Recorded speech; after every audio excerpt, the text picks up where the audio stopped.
Alright, welcome everybody to another week of Game Wisdom Live. This is going to be for the week of January 21st, 2018. This month seems to have flied by for everybody. Once again, I am Josh Beiser, and joining me back from hopefully getting over his cold or flu, video game producer Robert Leach. Hello. Hey Rob, how are you feeling? I'm good. I am. I could say I'm over the cold/flu thing I had. Well, lucky you. I seem to Yeah. be. It seems to be lingering for me. Like, I haven't had anything like really bad in the last week, but then I still have like stuffiness, and I'm not sure if it's just cold or allergy related. So who knows? We'll see what Right. happens. But yeah, certainly this month seems to have flown by for me. What about you? Yeah, I'm pretty sure it's gone quickly. It's well, we're already into 2018. It just seems like it hasn't even arrived yet. And hey, Getter, hope you're feeling better as well. I know you've been told you've been, I think, down like a fever or something. But yeah, it's definitely been one of those very crazy months. Tomorrow I have some more temporary work, and then I have some throughout February. But it'll help to pay the bills, and it's only like a few days, so we'll see what happens. In terms of what's been going on with me, we've had a very interesting week. I've gotten in touch with another library county around here for putting on my presentations, and they seem to be very interested. So I sent over my little guide, and we're going to see if we can put something together.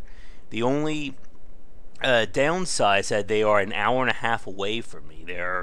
I'm in South Jersey. They're even further south. So that it's going to be transportation is going to be the biggest pain. But if they're interested, I think I'll be more than happy to make that trip, especially since it won't be an everyday thing. Let's see. I've been working on the ebook. I'm almost done. I think I'm just about at the end of it in terms of the chapter. So fingers crossed we can get that going. And this week I was hopefully put on the radio. The radio station went live last Sunday. And I hope either Thursday or Friday at some point they actually broadcasted one of my podcasts. So we'll see if I'm going to be a big radio star next. Easy, easy. You're gonna be huge. You're gonna be the Howard Stern of video games. There we go. Perfect. Let's see. Anything else with the site? Oh, we have a few new Patreons. We are back over $100 for the monthly Patreon goal. So I figure I was talking to Josh about this on Thursday. As long as there's interest and people want to vote for it, I figure we could do maybe a Games of Ill Repute, maybe like once a month, as long as we keep to that $100 tier. So I guess that means for February I'll be playing Kim Kardashian's Hollywood and seeing just what the hell that game is all about. Lucky me, right? Right. But I still need to come up with some more goals and such for February, so if anyone has any ideas, please let me know in the comments below, or just anywhere. Let's see. Also, I'll be making another video about this. It'll go with the Saturday Night Grab Bag voting, but I have another live stream planned for this Tuesday around 4 p.m. I'll be talking again with Eric Johnson of the Indie Bros. We're going to be discussing what it means to launch a video game. The do's and do nots about when it's time to finally hit that switch and make your game live. So that's going to be a very interesting chat. Sounds And, like it. yeah. And for those of you who missed it, I posted on Friday my podcast I did with Dave Gilbert of Watchet Eye Games. We had an entire, almost like 2-hour cast about adventure game design, which was very fun with him popping on the mic, too. He didn't know he was No, doing it no. the entire time. But we also talked with Hugh Monahan of Stellar Jockeys. He did the game Brigador. If you've heard of that one, Rob? No. If I had, it's been a while. Yeah. So I don't know. Is it a recent game?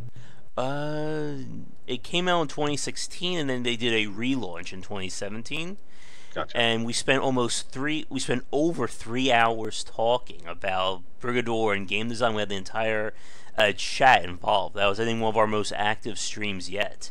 Very And cool. hey, Oscar, thanks for coming on. So the funny part was it was daytime at his time when he was started. By the end of it, the lights went out. It was completely dark outside. We probably could have kept talking too. So I think I'll probably post the record version of that either this Friday or next, depending upon what happens. Oh boy. So, I guess while I take a sip, how has your week been? Has anything interesting been happening over with you? I mean, it depends what you think of by interesting. We have reached that crunch time that everyone dreads, but luckily for us, it didn't like spill over to the weekend.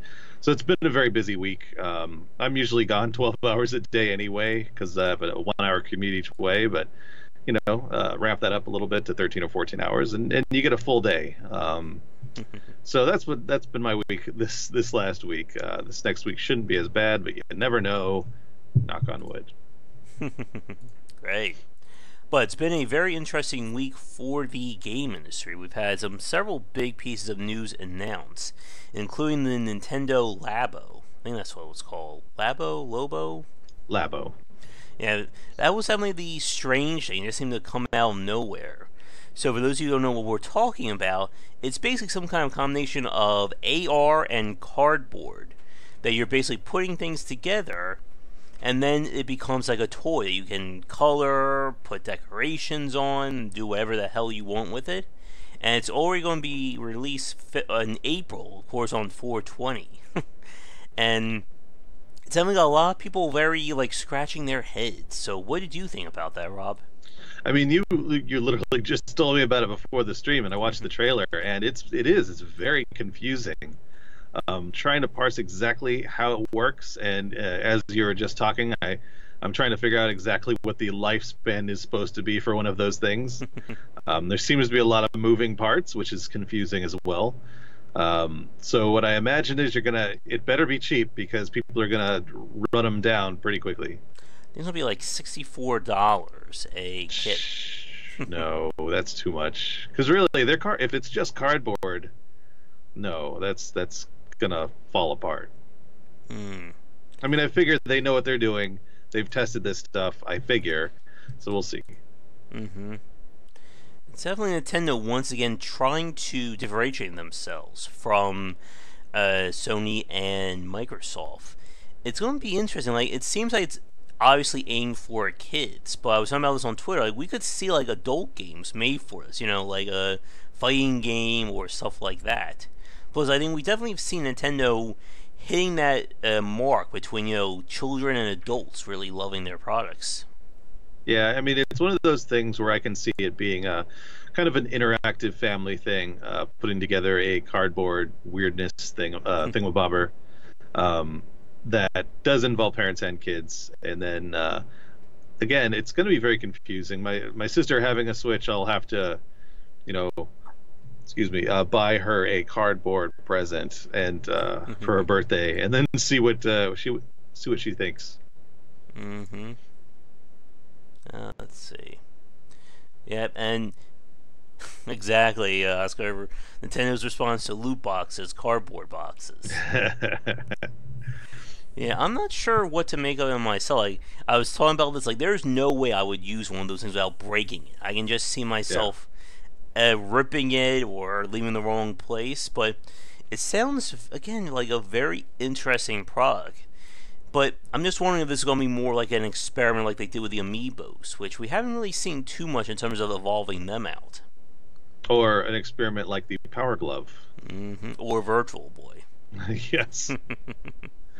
So we've got, I think we've got they've had a lot of good things, but they've also had a lot of really bad things, and I hope this isn't the latter.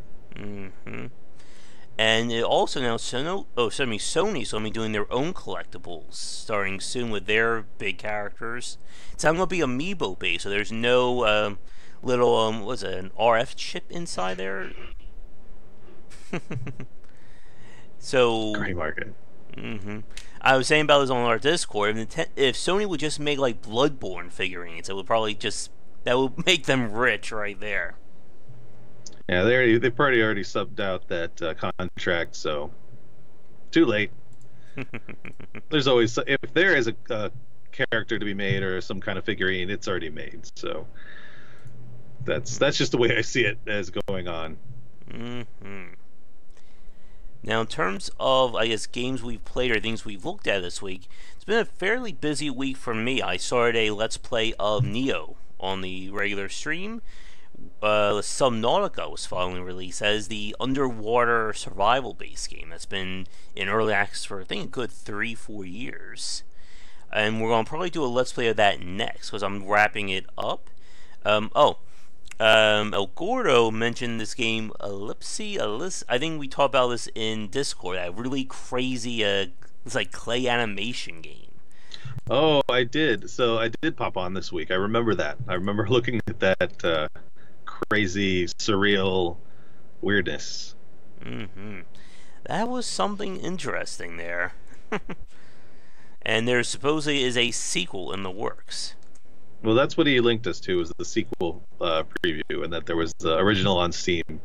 I do hope that it kind of delivers full force. I always worry about a game like that where it looks and sounds really great in terms of this kind of style, but then when you do the gameplay, it's standard. So I was worried about that might be the case, looking at the previews. Yeah, it's hard to tell. The first game, it's very rough in terms of its UI and just general gameplay. Just kind of throws you in there without any mention of what you're supposed to be doing, which I think was par for that design. But again, it's going to be very hard for new players, especially with that creepy art style, I think, to really, look at and get into it. Mm-hmm. I don't ever see something like that. When you go that extreme in your look and feel, you shouldn't be expecting $1 million in sales.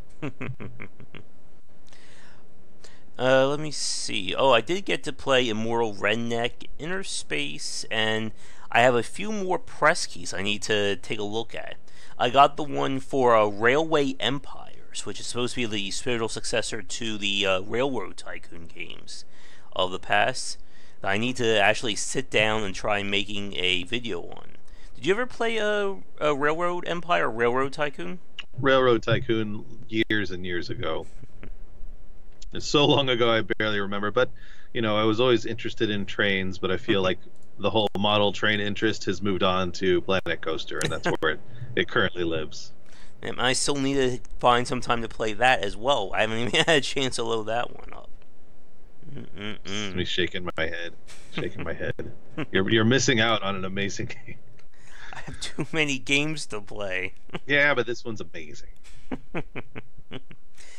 And I was reading more about like NIS America just before we started. They're trying to bring over Disgaea 3 through 5 to the PC. And I don't have the time to play that anymore. I need a clone, I think, to actually sit down and play those games. Yeah, here's a very long RPG. Just go. Interrupt your entire play schedule. Mm-hmm. Oh, on the grab bag last night. Oh, yeah, that's right. Also just mentioned they're bringing back Theme Hospital. The original creators are working on their own game, 2 Point Hospital. Yeah. I'm definitely going to keep an eye out on that one. I sent them a message on Twitter, but we'll see if they get back to me. And I don't remember how I heard about that. If you guys are talking about it on Discord, I might have heard about it through you guys, or it just come across it in my, scouring of whatever, whenever I do it. Mm-hmm. Yeah, definitely interested to see that, especially considering that they're not going to be attached to, Lionhead or, of course, Pure Molyneux. So it's always interesting to go back to those games, especially the time when a lot of people really loved the name Pierre Molyneux back during the late 80s into the 90s, before, of course, Black and White, the movies, and, of course, everybody's favorite game, Goddess. That sounds crazy. They're playing on, like, several types of games in the same city. That just sounds very weird to me.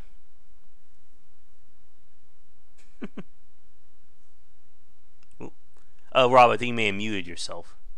Oh, I didn't unmute myself. That was the key. I remember, the one that you mentioned that always gets me was the movies, every time. So that and, oh my god, why can't I remember? Spore are the ones that were the huge disappointments that I saw at E3 and was so excited about and was disappointed and crushed by. Mm-hmm. Oh, Spore. At some point, I need to make a video on that one, because it's just it's not like a bad failure, it's just like a spectacular failure to see like just what happened with that game. Yeah. Yeah, it was strange. I didn't. I know that there was an expansion or something I never played. Mm-hmm. Yeah, I think it came out. I think it was like a creature pack or something like that. No, they expanded the space area a little bit, but even then, it was just good. Siri thought I was talking to it. Always. But yeah, I just shake my head at that because there were so many parts of that game that they could have really done good with, and it wound up being just scattered. Like they only had so much time to put in each area, and it just felt scattered. Yeah. Now, I guess another big game that's coming out this week, Dragon Ball Fighter Z is going to be due out, I think, in 5 days. And as a Dragon Ball fan, I'm interested in it. But then, as someone who cannot play fighting games, it's kind of tempered my enthusiasm. I guess. What about you, Rob? I mean, I'm not. My interest in Dragon Ball is not that high, but as far as fighting games goes, I used to be decent at them. That was back when I played them regularly, but I more enjoy watching them. I feel like it is easy to grasp whether someone is really good at the game or not, and when you have two experts, it's fun to watch and kind of pick apart. Now, what's very interesting about the games from Arc System, there was some controversy over their other series, the one of the Blaze Blue games. Let me see if I can pull it up here.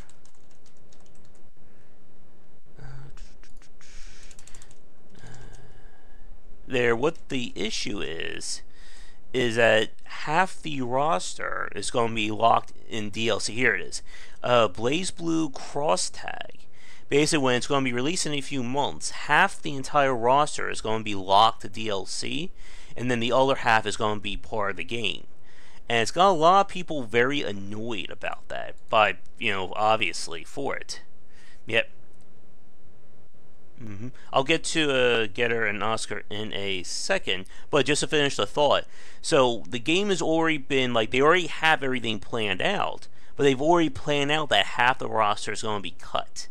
And that's a very interesting point, and as someone who's done video game producing and has had to manage these games, I guess, what do you think about basically preemptively saying half of our content is going to be DLC? Now, fortunately, I've never had to really deal with too much DLC in my time, and even on the project I'm on, I won't deal with any. But, it is a tough thing as a fan, and we've talked about DLC before. Certainly when you have a sim game like I played, and they add expansions over time, to me, I understand that because there's an awful lot of work that goes into it. But if you have all this work done, and you're just saying, you know what, we're not going to give it to you all at once. That feels a little like I'm being cheated. Well, then the product is what you've made, and then the future stuff is the future stuff. Give me what you've made, and then we'll talk about the rest later. Or don't announce it at all. Just say we're not done. We don't have more. More is coming. I don't understand the logic of telling people that they're going to have to pay for more stuff as they go when they decide to launch the stuff that's already done. And that's my assumption. I don't know if they're just announcing stuff that they haven't worked on yet. You guys would have more knowledge about that than I would. Yeah. As Oscar was saying in chat, the beta had some network issues for Dragon Ball Fighter Z. Oh, man. No, my voice is starting to go again, but I did hear it also will have massive DLC as well. And I would agree with you, Getter, that in terms of fan recognition, Dragon Ball Fighter Z probably has the biggest chance to just blow up. Hold on 1 second.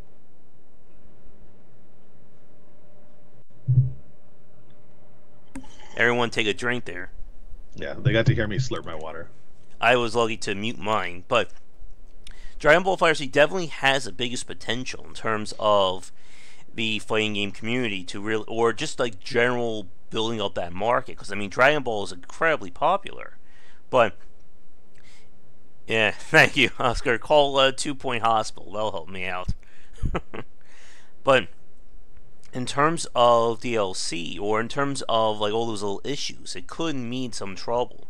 And like I said, with Arc Systems, they have made some very complicated fighting games, and so I'm very interested to see how the general audience is going to get into that, considering they may not be aware just how complicated those games are. It could be that they're just trying to get out in front of it. I know when you look at games that are esports type games with, the Street Fighter and then um, Dota and League of Legends, the ones that actually go into a lot of depth from their character standpoint. Maybe they just want to say, hey, we are planning on expanding the crap out of this game. And that's the message they're trying to get across. It's possible that that might be it. Again, I haven't read much about the news releases, but if you're trying to compete these days, and you want people to buy into your game, maybe promising that a lot of content's coming down the pike, and they should trust in that. And if you buy the game, you're not kind of just throwing away the one-off experience. Yeah, and as Getter said a few minutes ago, it's important to plan for that DLC, obviously with games as a service going on. But again, there's a very, and he just mentioned it right there's a big difference between saying we have DLC planned for 6-7 months versus saying this is all done, you just can't have it unless you spend more money. And we've talked about, again, that on-disc DLC or day one DLC. That has gotten a lot of people very upset. And it is a very tricky topic because we've talked to developers before about it and how the game may go gold in, let's say November, but they still have 2 to 3 months to work on the game and patch it in between. But then if you actually create new content for your game in that time, it does feel weird to say that we're going to launch it on the first day, but you can't have it unless you spend more money. Right. Yeah, it's a difficult balance, and in that period of time when you're doing bug fixing, a lot of games they throw in new stuff, but I feel like an entire character, like a new something substantial, basically. Yeah, that's a mistake. Usually, most people won't do unless you're totally under the gun to push it out. And it's possible they were under the gun to push it out, but like to get day one DLC for some reason. But as far as DLC goes, I don't know why there would be such pressure for release day. Just if it's unpopular, especially. But like that's the whole point of DLC is that you add the stuff that you wanted to add in the original that you just couldn't get in. Yeah. Now here's a big question for you, Rob. Besides, of course, working on the Josh box or Josh Foriel at Take-Two, but the idea of season passes, especially when they come to like special editions, your fancy editions like that one of the things people have been complaining about with Dragon Ball Fighter Z is that of course it has 3 different editions. There's the normal one, there's the special one, and then there's the ultimate one with like the giant Goku figure. And in that ultimate one, it doesn't include the season pass in there. It's going to be like, I think, like $120 to get that. And that to me just seems very wrong. That if someone's willing to buy your ultimate super fancy edition and you've already announced that there is a season pass, I think you should include it in there. What do you think? I agree. Now, I was just thinking about this week, and because I've run into games that do this, may or may not be where I work, but at the same time, it's like, okay, so you pay for a game up front, $60, $80, whatever edition you pay for, and then inside the game, loot boxes, and inside the game, marketing for other stuff, and subscriptions on top of that. That seems like an awful lot of payment points for a player to have to deal with, and so while I don't mind companies, I mean, they're there to make money, and that's how it is. It's a business. So some things may fail, some things may succeed for them. So, have at. But as a consumer, I start to look at this stuff and say, hey, you know what? You're making money left, right, and center. Maybe give us some of the savings. Then the argument there is another argument to be made on the side of the developers. Games in the 80s, they cost about $60 for an Atari game. It varied. Now, paying $60 then and paying $60 now, those are 2 very different price points. And so when you're paying $60 for a game now, and in my head, I'm like, oh, but I've always paid $60. I don't think to myself, well, when I was a kid, $60 might be $100 plus today, if not more. So developers are getting less for the amount of work they're doing, and to keep up, they have to do way more work than they used to. So they have to look for all these different, monetization things. But at some point, it's just too much for me, and I don't know how to react to that. I do think that when you pay that much, you should get something like a subscription, even if it's just for, 1 year or whatever, and you get all the DLC for that one season. That's fine. If there's more seasons to be added, then yes, you pay for those. But like, I don't mind saying that, yeah, it should come with something like that. If you're spending that much money and you're paying for the ultimate pack, it should come with that little piece extra. Yep, and according to the various stores, the season pass for Dragon Ball FighterZ is going to be $34 for that season pass, and it comes with 8 characters in it. And Yeah. I don't know, I guess here's a question for you, Rob, and for the folks watching. Do you think there should be a standard price for a season pass, or what do you think is a fair price for something like that? Real quick, I just want to mention to Getter, industry wages and minimum wage have risen in conjunction, not necessarily in direct correlation with, but they have. The expectations for salaries and stuff have gotten higher. Again, not as high as they should have, but they have. And you'll have to repeat your question. I just wanted to comment on that. It's not as good as it could be, but it is not terrible. So, Josh, could you repeat your question? I'm sorry. Sure. Do you think for season passes, like, should there be like a standardized price for them across the industry, or what do you think is like a fair price for something like that? I don't know. I mean, I've never participated in a season pass. I remember really first thinking about a season pass with the Telltale stuff, and thinking, well, I don't know. I mean, some of these games I really want all of them, but I just want to test it out first. Just don't have one in the first place. I agree with Mister there. And yeah, no, Getter, you're absolutely correct about kicking and screaming. No business wants to give away more money. But yeah, as far as the season pass stuff, I don't know what a fair price is, especially given how much content you can get. But since you're not getting a whole other game, you're just getting pieces that add to the current game you have.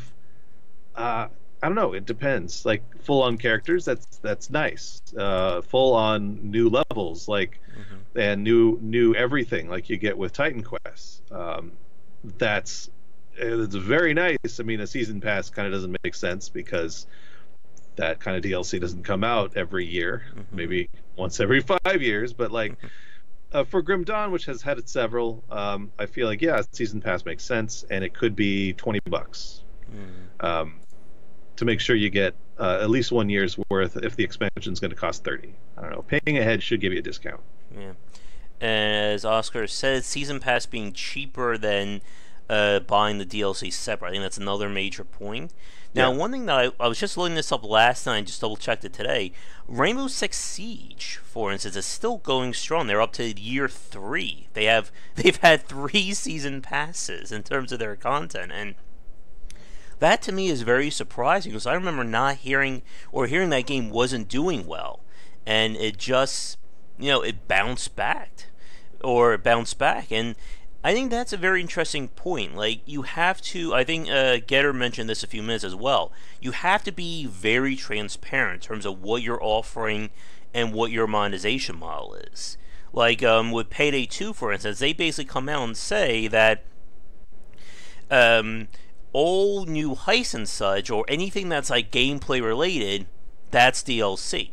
Anything that changes the game, we're including that for free. And they've had a good, I think, 2.5 years of DLC, which they've stopped making, or they've stopped doing paid DLC, I guess, to wind things down. But you have to be really careful with how you present this, because as you said, if you're going to tell people, hey, our game has 40 characters in it, but 20 of them are a lot behind DLC, you have to really, soften that blow. Yeah. Yeah, even if at that point it's like, well, if you pay 20 extra bucks, then you get 75% of those locked out characters.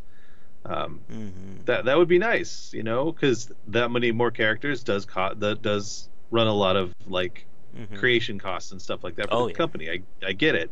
So I do understand the deluxe edition that comes with all this stuff, or you can buy it as you can afford it later down the road. But yeah, it's a Yeah. tough one. It's really tough to argue in favor of stuff like that. Yeah. It really is. And there's one very interesting question, and this could probably be its own podcast. What exactly, or how do you put a price tag on games like that? Like, how can you say to someone, the game is $60, you're getting a full retail experience, but we're cutting things out, we have extra DLC? Because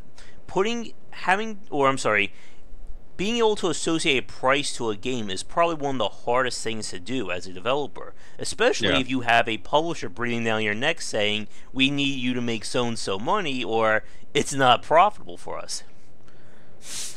Yeah, it's one of those weird parts of the industry. Again, I don't know how, Mm-hmm. excuse me, games got locked into a $60 price point, Mm-hmm. and I don't know how mobile phones got locked into a $0 price point. But everybody seems to have to follow Mm-hmm. those rules, and of course, there are other price points that people use: $30, $20, $15, that are very typical. And so, Mm-hmm. fitting yourself into one of those boxes seems like a lot of pressure to do, especially when you have to calculate everybody's, all your Yeah. internal costs and all that stuff, and packaging and sales and all that crap. Um, it's tough. I don't understand why that particular part of the industry did not Mm-hmm. increase, but it didn't, and it's weird. It is. It's a little strange. Yeah. And El Gordo, again, he's thinking ahead of me. I was about to say that a few minutes next up, and he got to me first there about We Happy Few. But I definitely want to touch on We Happy Few in a few minutes. But to keep with talking about fighting games and that kind of thing, a really good example, again, of that confusion would have to be Street Fighter V. The game, again, was released at launch with most of its features cut, not all the characters in, and again, a very heavily planned DLC model. And as of this month, they announced that the arcade edition, which is kind of like the, how shall we describe, like the compilation of everything, has been released. And as just a bit of a confusing move, apparently I own the arcade edition, but because I didn't buy the arcade edition, I don't have all the bonuses of the arcade edition. I just have the basic stuff there. You just have the title screen that says Arcade Edition. Yeah, and that's again one of those very confusing things. Like, people have been saying that now Street Fighter V is complete. Well, I already suck at the game beforehand, so I'm not sure how completing it's going to make me any better. This is something I can't prove outright. I'll see over time. Maybe I learn some more things. But like in the esports side, I believe people are starting to leverage that as a marketing model, where you see all this extra DLC, you see these extra purchases for like skins and stuff, and the players themselves are marketing it. Like when you see your favorite player using a particular skin of a particular character, well, you're going to want that character and you're going to want that skin. So you're going to pay that extra money. And when you say Street Fighter's doing that, I'm just thinking to myself, well, the pros are all going to have these extra characters, and if the good pros use a particular character that you can't get unless you pay for it, well, you're probably going to pay for it. So I wonder if all this planned DLC is there because they want esports to sell it for them. Yeah. And I think Mr. made a really good point about season passes, that whenever you hear that, it becomes very obvious that the DLC was planned from the get-go, or even beforehand, and it kind of goes to what Getter was saying, that it comes out as being very calculated. Like, it's more about you, I guess, putting the gamers behind and focusing more on the profit side. And again, that's one of those very interesting things, so I'm sure you're about to comment too, Rob, that it's always that balance between making money and making a quality product. And when one side gets over pushed, or when the scale gets pushed too far, it can lead to that problem. We've seen developers try and, chase fans, working on games for, God knows how long, releasing free content that's not making the money. But on the other hand, you have developers who focus entirely on the money, and then you get those products which are just, again, you can tell that things have been cut, or it's been piecemealed out to try to get the most bang for your buck. Now, and I think you had mentioned this a little while ago, and the other part about DLC is that yeah, it has to match into your game, so you have to plan ahead a little bit. Yeah. Even on the board game side, I know that a lot of board games will Oh allow for yes. not DLC, I mean, but expansions. Mm-hmm. But they have to plan it into their design, or else it's just going to be this kind of slop together mishmash. Yeah. Um, it's When just so hard. hmm when I spoke with Sandy Pearson about Cthulhu Wars, I mean, they had a pretty, robust schedule in terms of what they want out of that game, what the base content is, and then how to grow things out. But as you said, Rob, that was planned out. They didn't decide, 2 months into the 2 months after release to say, "Hey, why don't we make 5 expansions to our game?" Like that kind of thing. Right. Yeah, the only game that I know of that didn't need to plan for expansions was Munchkin, Hmm. and boy, did they have expansions in terms of board games, I should say. But yeah, when you have very specific mechanics in place and you balance the hell out of it, and it's like perfect, adding something to it suddenly Hmm. disrupts that perfection and takes a lot of time. So Hmm. it is handy. It's handy for everybody, including the players, to have an out for DLC or expansions, but it Hmm. can go out of control. Yeah. And it's a good point that Mister has that you get a popular game that sells a lot of copies, doesn't need anything else, a true standalone product. Yeah. That's really nice. It really Yes, it is. is. It's just I think these days it's going to be more and more rare. But embrace those games when they come, I guess. Hmm. Now, I guess another big point, and once I got a cough,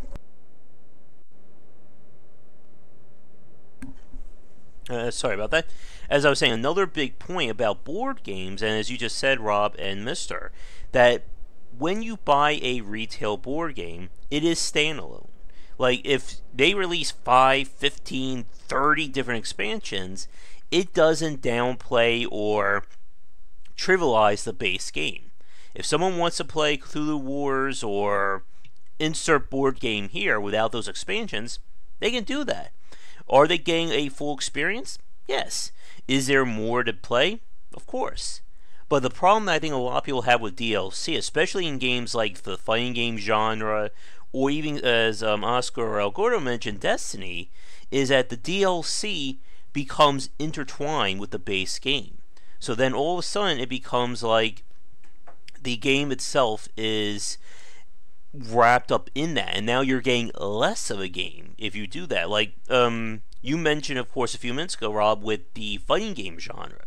What happens when someone brand new buys your game, they load up for the first time, and they go online and they get wrecked by everyone using DLC characters? And you go, wow, those characters are cool, but wait, it's going to cost me $5 to $10 a pop to play them. It's going to piss those people off. Up, your mic is. Sorry about that. Yeah. And I agree, but and especially with a fighting game where it's all about kind of a rock paper scissors mechanic where one character might be weak to another character. If that other character is DLC, well then character A should what do you do? And that's just how that kind of balance works. Yeah. So it's such a tough thing to control. You only get pawns. That's awesome. Exactly, Mister. Oh, don't mention that too much. I'm sure there's a publisher watching us right now just wrote that idea down. But yeah, it's just very tricky, and as Getter says, that the modularity of that is very important. Because if you start combining things like that, and you all of a sudden say that your base game is now something entirely different, it can piss off people who don't have or don't want to spend that money. As I mentioned with something like Payday 2, all game design or mechanic changes are free. They did not charge us for the skill tree revamp, for the new how things changed, but again, it's still a very different experience when you don't have those options.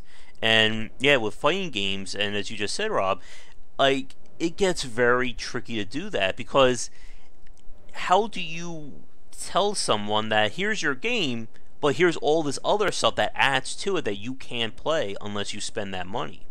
Right. And I was trying to think of one other point about that. Yeah, and that's another Mister just said, that what happens when you start breaking that balance? It goes back to what people were saying with Destiny. Like, for those of you who missed the news, there was this whole bit of controversy when the end game of Destiny base was altered after the first big expansion to it, that now you can't play those levels anymore. Because what they did was they raised, I think, like the level cap or the ranking cap, and now that stuff is now locked, unless, of course, you buy the expansion. And as we have said many times over, if there's one thing you don't do, is take away stuff from your game and put it behind a paywall, because Yeah. people are not going to like that. No, no, that is. It's like, oh, by the way, what you just played is a demo, retroactively speaking. Hmm. Yeah. And of course, as Garrett just said, there are ways to expand Yeah. things out. I mean, you can, again, we can see the difference between a good developer and a bad developer when it comes to post-release support or games as a service. And it is possible to create things modular like that. But it becomes very tricky when we start talking about RPG based games, as Mr. said, that obviously the best way to entice someone to play a new piece of content is to create new gear. I mean, that's the whole Destiny model right there. I'm sure for every expansion they have planned, they're going to raise the power curve up. But how do you raise the power curve up without invalidating what you've already done? Yeah. And again, it takes a lot more than just saying everybody just gets 500 more points of damage. Yeah, that doesn't make any sense. Mm-hmm. Now, yeah, I just had a thought and it left me. It's It completely. happens to me too, so don't. Oh, it did. It did. It went with Getter's comment earlier. In terms of what else you can add, and if you have a fighting game, and especially if you have like a MOBA or something like that, or even a first-person shooter, putting DLC in that's a new level or map, um, which is to say, like, you have a background of Street Fighter. Now, Street Fighter doesn't do this usually, but if that background has some effects on the fight, well, then you can still stick it in there and maintain balance throughout the game. Mm-hmm. And similar to a MOBA or something, they never add new levels, but they might add new aspects of a level that are subtle, Mm-hmm. to change the game a little bit. And it's that little bit that helps a lot. Suddenly old characters are new again, and if you take one character and kind of make it a little weaker, and then take another character and make it a little stronger, that just changes the dynamic. Mm-hmm. But if you add a new character and suddenly it's the most powerful in the game and it's obvious, then you've really screwed people over. Yeah. And Mr. had another good point there, that developers for a lot of games, the DLC is a way to keep the population going instead of Yeah. just adding new content. And again, that is a major point of games as a service, because as we said before with Evolve, for instance, if you release 6 to 12 months of DLC and no one's buying it, you're pretty much just completely went through all the money you probably earned at retail trying to put that out. And the problem, though, is that what's the most popular content? Game changing or power boosting. Again, I always go back to this example of the Battlefield. This was the free to play cartoony Battlefield game of like the mid thousands, and I just love when the developer wrote, we were having trouble getting people to buy our DLC, but when we started to put in weapons people could buy, suddenly we earned a lot of money. I'm like, and again, it's like, duh. Was that really a surprise for you? Yeah. And yeah, what El Gordo just said, that Yeah. also it's absolutely true. Yeah. Now, one other thing that, again, I just thought of, and now it's gone again. Give me a second. Give me a second. It'll be back. All right. Oh boy. Oh yeah, yeah, yeah. One thing that a lot of companies have done, and it's very good. In fact, I was at Steam Dev Days a couple of years ago when I was doing the publishing, and they suggested something that I feel like is very smart, and even smart today.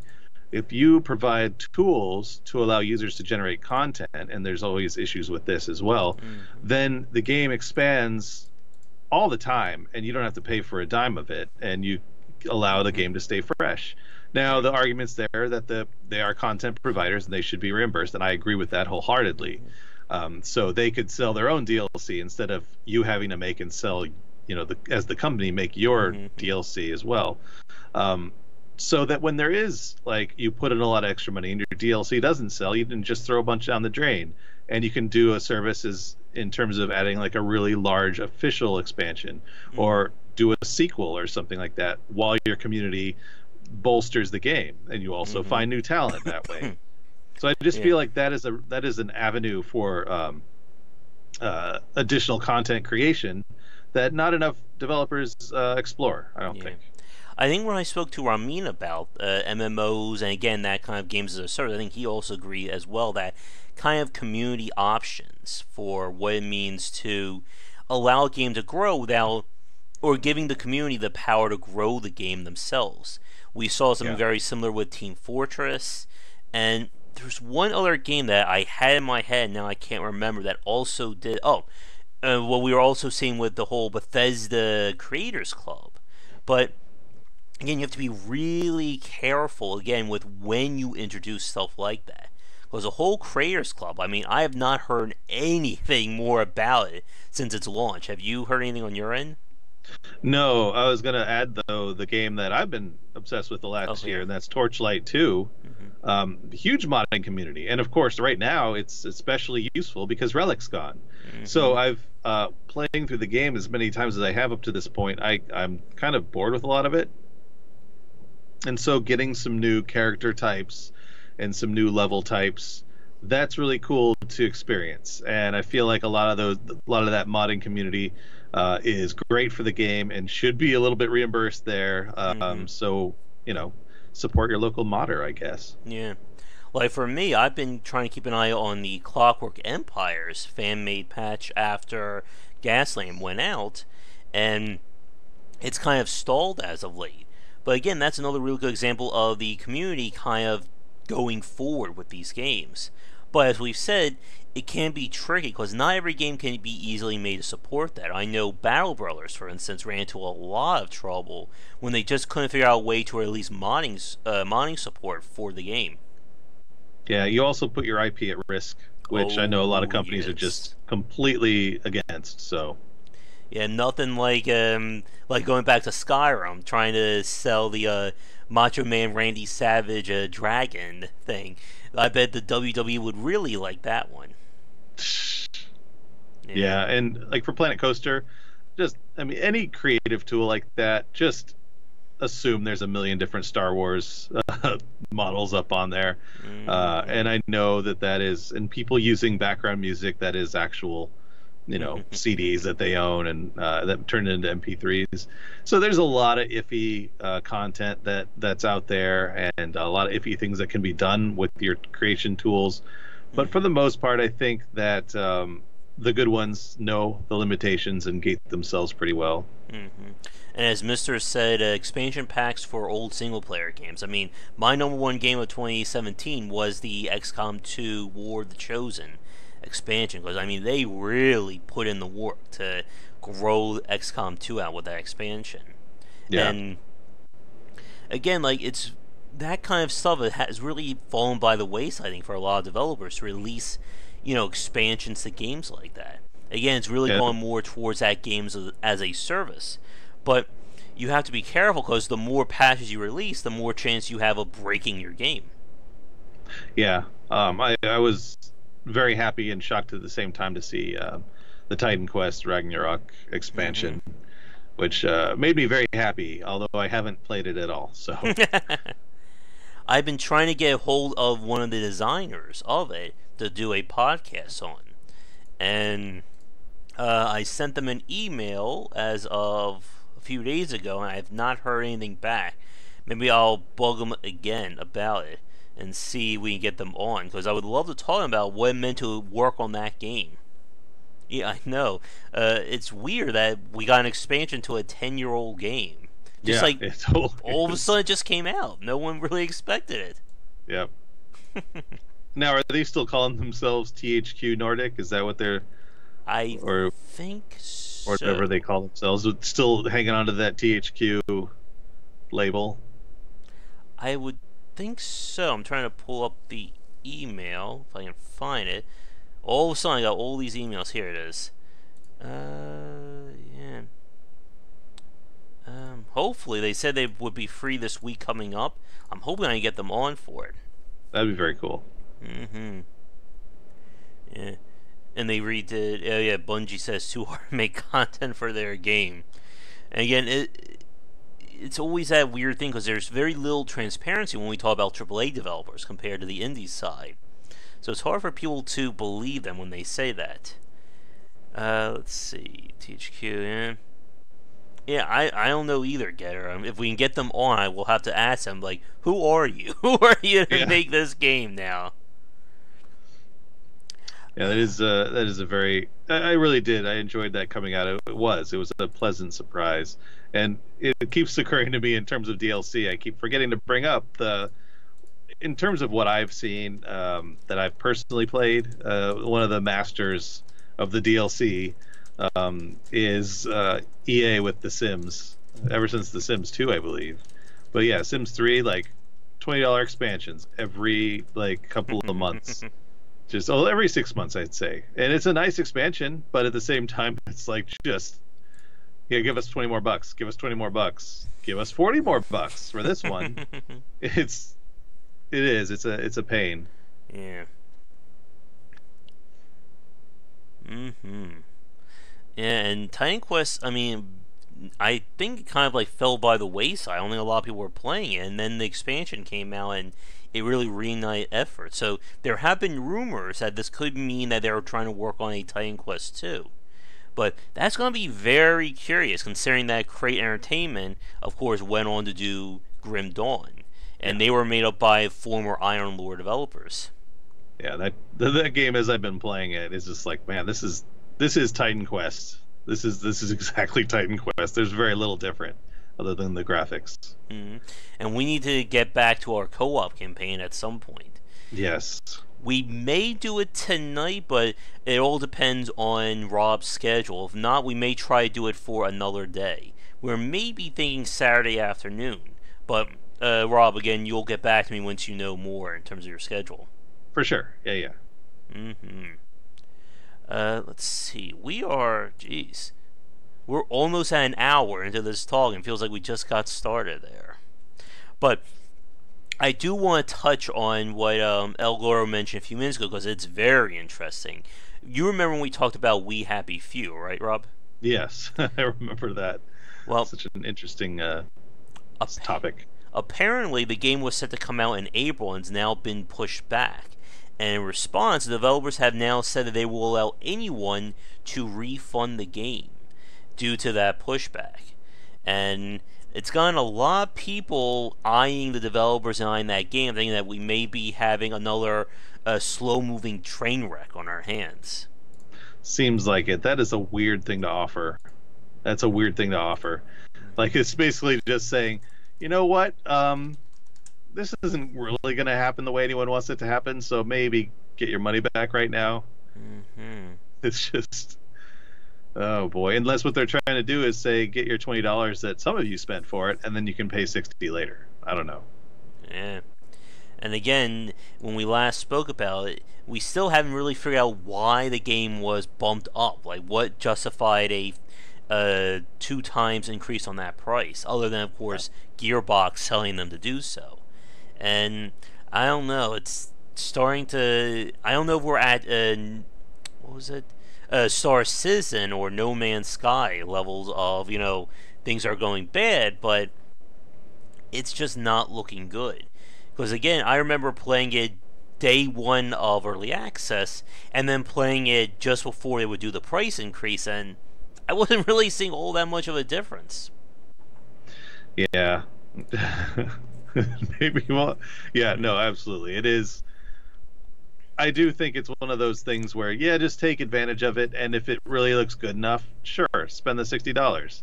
But I feel like, yeah, you might have spent, or was it 40 or 60? I don't really recall. So was it 30 to 60? Yeah.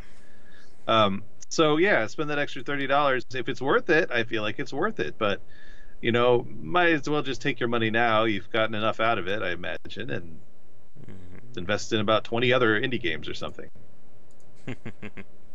Triple A. Yeah, exactly. What is a AAA game? That's the. I like that guy. Star Citizen more than an Oak Island money pit for the modern age. I've been watching that show on History Channel, so I get that reference too. Oh, which show is that? The Curse of Oak Island, where Oh, they're okay. trying to find treasure on that island. So they've spent like millions of dollars in terms of mining and investigating, and trying to dig. Like I think they're like 150 feet down into the island right now. Jeez. Yeah, I think that's right. Gearbox on the title costs $30 more. It's the Gearbox logo price tag right there. Yeah. Yeah, I don't. I mean, I don't understand publishers on that big scale. I understand them on the tiny scale, and even then, I don't understand what a successful publisher sounds like.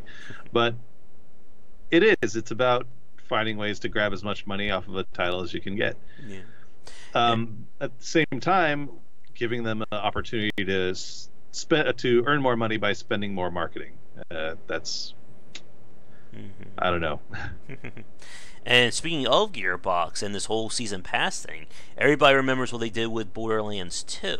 And having not only a season pass, but also DLC that you couldn't get from the season pass in terms of costumes. And that's another, again, getting back to this whole weird thing about development. They knew from the get-go they had 4 major pieces of DLC planned for the entire year. So, again, like, this was a case of developer knowing full well that they were going to cut this content. Because it's pretty obvious that they had entire story plans for this stuff during development. Yeah. Yeah, I know. Gearbox has certainly been on the up and down as of late. Everyone loved Borderlands 2, then the pre-sequel sucked, then we all found about their work they did on Alien Colonial Marine, and now we're just kind of in a holding pattern to see what else comes from them. Do you think Borderlands 3 is going to come out at the same time as Half-Life 3? Maybe. And maybe with Star Citizen as well. I know, that'll be the new Sheesh. orange box right there. That's going to be one very expensive orange box. Oh God, I feel so bad for the people who just dumped their life savings into Star Citizen. Just, I mean, I guess I just wonder why you went down that road, but it's a lot of money for zero return. And I need to talk to Brian Rubin again of Space Gamer Junkie. I think Star Citizen broke him. I think it's No. caused him to go off the deep end. I think that's his Lovecraftian nightmare right there. Let's see. Anything else with We Happy Few or season passes? Can't think of anything else. Oh, one last bit of, I think, season pass failure that we always like to bring up is from Batman Arkham. What was it? The third Arkham game, not Arkham Knight. Batman. I can't remember the name of it now. It was one that was Was not it done by. Cities? It's like Arkham Cities or something like that. I don't remember the titles. It was the one not done by Rocksteady. Oh man. But what they did for that one was they had an entire. They once again sold. Thank you, Mr. Batman Origins. Arkham Origins. Okay. And what they did was they once again had a season pass plan for it, and because no one bought that game, they basically sold the season pass and then say, "Oh, we're only going to do one big piece of DLC, and that's it for it." And that's the other point. As we said, like, once you announce that season pass, should you be held, like, is it like a contract saying that you must release that content? Because they kind of stopped right there. Yeah, I feel like you should. I mean, you're getting enough. You're getting more money. Now, if only 3 people buy it, then maybe you aren't beholden to it. You can give them their money back if you really want to. But it does. It seems like it's like a Kickstarter. You know, if you get the money, you're expected to give out the rewards. Yep. If you, I mean, if you're taking people's money, you should give them what they pay for. That's kind of what it comes down to. Yeah. Oh, right. Let me see. We are definitely over an hour just at. So there is one quick topic that I want to talk about, because I think this will be very interesting. I think we'll spend maybe like 10-15 minutes on it, hopefully, and then we'll wrap things up. And this is from a Gamasutra developer blog. and I linked it to Rob just before we started about are or is probability ruining RPGs, or is there a better way of handling that? And let me see. It's from one of the developers of the game Sacred Fire that actually spoke to them on a podcast in 2017. And the argument is about, is it all, or should you show probability in an RPG? And it's a very interesting point about, is it better to tell the player something like, you have a good chance of succeeding, or a bad chance, versus saying you have 70% or 90%. And it's one of those, I think, cases where it's a push and pull between, I think, narrative and design. What do you think? Well, RPGs from the tabletop days have always had upfront odds. And as far as I can tell, from my standpoint and from a lot of my friends who play ARPGs and even just turn-based RPGs, roguelikes, stats are a big part of it. Like, you want to go in and just dissect the calculations. So if that game has popularity amongst RPG types, they're probably going to go in and dissect the calculations and post them. But in terms of like a narrative, well, that's a different audience, and that audience is fine with it. People misunderstanding probability, that's for certain. Yes. But like at the same time, it's when I see a game like that, I wonder if the direction they take, it's because they don't want to balance it with as much attention to detail as some of the others. Well, tabletop doesn't have the opportunity to necessarily. It once it becomes a video game, you can do whatever you want. But like, and maybe that's the reason you're talking about. Getter, I do. I mean, but at the same time, it's all up front. You read it in the manuals. It's a very important part of the game. And I don't know. I don't like not seeing it. There are some levels where I'm just like, no, I just want to kind of play with it and see all the particle effects. But once I got into Torchlight 2, I'm like, okay, I want to really dissect the numbers and figure out what the best build is. I feel like that's an important part of those games. Yeah, and Getter just brought up, actually, both Elgordo and Getter both had really good points. To get to Elgordo for a second, that's another big reason why a lot of people don't like to show probability, because once you show the man behind the curtain, it's very hard for them to grasp what's going on. Again, the infamous Darkest Dungeon of 90% doesn't mean 100, or XCOM as well. And even with XCOM, for instance, Firaxis has gone on record saying that they've skewed the probability. Like, it may say you have a 60% chance to hit, but if you've missed twice in a row, they may bump it up to 75. And it's very hard sometimes to grasp what exactly does that percent mean. Again, in Darkest Dungeon, if I have a 60% chance to hit versus a 70%, what does that tell me as a player in terms of what my probability is? Well, it depends on the player, I suppose. Because, when you get to that point where you've missed twice, people's immediate reaction is, well, I had 60%, that's more than half. When in reality, it's like, well, yeah, but you're going to go through periods of time where it's miserable. And with Darkest Dungeon especially, I feel like that's underlined times two. And Getter's point about not showing all that information, if you show too much, you then run into something like what they do with Soldax games. Like, we looked at Zombicide a few weeks ago, and that game is just a number nightmare in terms of everything it's throwing at you. And that's actually a really good point about CRPG design. I was just talking about this on Twitter last night. I played this CRPG called Underrail for the Saturday Night Grab Bag.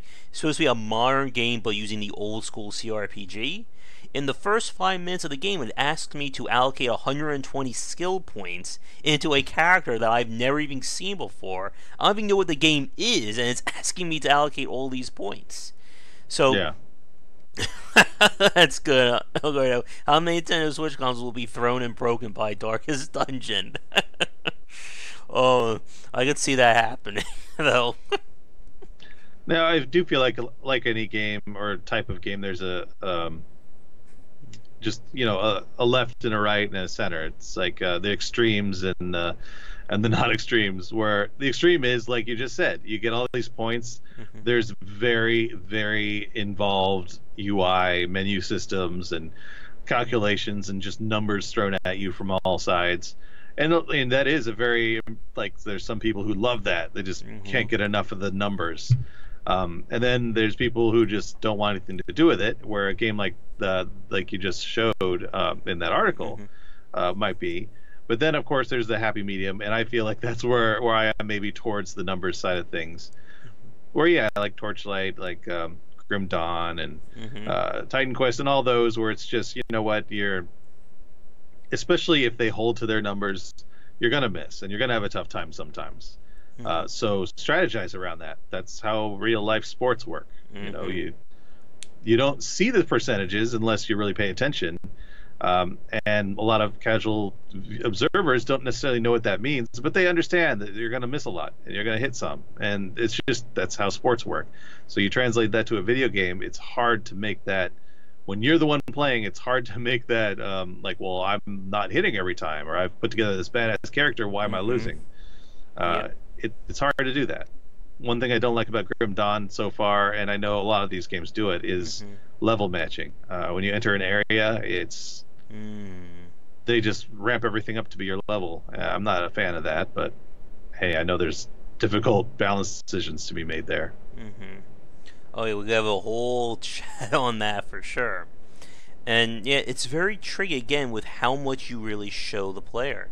Because if you get them to the point where, like, you see this in a lot of RPGs, where once you are over-tuned in terms of your character, it's like 100% chance to hit, 100% chance to hit. You're just winning non-stop, and Mm-hmm. it just really breaks that mystique of playing the game. And like, it's always tricky about. I mean, this is, again, there's so many things we're talking about that could be entire podcasts. But again, how much information does a player really need to play your game? And again, like, developers like Firaxis have been, racking their heads trying to figure out how much do we really need to tell the player versus how much do we just abstract things out. As you just said with Grim Dawn, for instance, it can get very numbers heavy when you're trying to min max. I mean, Yeah. Getter in chat, he can probably attest to watching me as we were building that character up for our hardcore play. Of every little thing we were looking in terms of trying to match the ice damage or match the damage percentages for maximum power. And it can get very complicated. But Yeah. how much, I guess, do you have to show the player? Because again, as we said with someone like Soldak, they just literally lay everything out, and you're just hit with an avalanche of information. Whereas more modern RPGs will abstract it. Like, I don't need to know exactly what my damage modifier is. I just need to know my strength's at 16, now it's at 18, so I'm stronger. Yeah. Yeah. I know that when you're playing a hardcore mode, like, Mhm. you're forced to min max. Like, you Ooh, are really yes. forced to do that because you have no alternatives. You know, you do the wrong calculation, you're that much closer to losing your game. So I feel like that mode, you really should give a lot of upfront Mhm. stuff. Now, when it's more casual, yeah, you can make the numbers a little less Mhm. part of the game. But and half the time, I feel like as a player for Torchlight or Grim Dawn, I will pay attention to or ignore as I feel like it. Yeah. But Oh yeah, that's with the amount of loot you get in that game, you have to yeah, like yeah, sometimes turn that just off. ignore Or it. Yeah, yeah, and Mr. and Gary made some good points. Mr. saying, show the player, but don't tell them how they work, and I think that's a really challenging part of strategy games because the player needs to understand what these things do, but you can't just outright tell the player, go here, click on this resource. You should set your economy to 15. And it's just very hard, I think, for a lot of developers to get that, magic balance down. Let's see. And then Getter's saying you can abstract things almost without limit as long as you approach as maximizing flavor. And that's another really interesting point. Again, you can abstract things heavily, but as long as the player can understand what the abstraction is, you can have whatever the hell kind of simulation model underneath that. But as long as the player can understand what's going on in the abstracted layer, it should be fine. Yeah, it is a tricky balance. It really is, and that's the fun part about taking on an RPG is that you really got to know what you're doing, or else it's just either it's just a walking simulator, or it's like basically a walking simulator. We just go around and win a bunch, or it's super hardcore grinding Hmm. kind of game. Yeah. And again, so many RPGs will front load all those choices, and it can become very annoying when that happens. I mean, I'm thinking about doing a critical thought on this, but I think it goes back to, again, the days of pen and paper, where you create the character first and then you go on the adventure. But with video Yeah, games, it's the opposite. We're choosing to go on the adventure first, and then the character is kind of secondary in that front. yeah, Let's see. Yeah. And of course, the strategy genre, again, like that actually goes back to what we were talking about with esports. Anyone who has played a strategy game or a fighting game at the competitive level, they will rip apart those games. Look at those numbers. I mean, when I was trying to learn a Cuphead to speedrun, I looked at what someone they did some data mining of the various damage stats to figure out which one was the best one to use. So hmm when you're, as you said, Rob, when you get to that hardcore level, you don't want to see stuff like, oh, it's a little bit of a chance or a lie. You want to see, everything at its bare level, or down to what's that expression? Down to, I guess, raw metal or something, in terms of what this game is. yeah. And when I look at Dota as in particular, Hmm. and I look at the numbers they use, I keep looking at it and I keep thinking, well, um, excuse me, the calculations for this aren't that hard. Like the numbers they use aren't that Hmm. complicated, and when they increase or decrease, then when they nerf or give power to a character, it's easy to figure out Hmm. how that works. Now there are a lot of different numbers, but at the same time, they're not like super complicated. They're not adjusted in terms of like a tenth of a percent or 100th of a percent. It's It's more like a, +5, plus yeah, 50. Yeah. yeah, it's pretty easy to calculate. Once you have that spreadsheet, it's not hard to Hmm. move things around and make sense of it. Yeah. Or even something like Diablo 3, where what they did after all the patches was simply say, okay, here's a power rating, here's a defense rating, here's a health rating. You put gear on, raises this up, drops this down. And and again, if you want to go into the math and look at those numbers, you could. But if you just want to get into like a loot fest, you can just immediately see, okay, this raises this up, this lowers this down. I want this, put it on, get back to killing. Yeah, and I know one thing I really like about some of these games, one of the features I like that they introduced is when you pick up an item and you don't have an item in that slot, it just automatically equips it.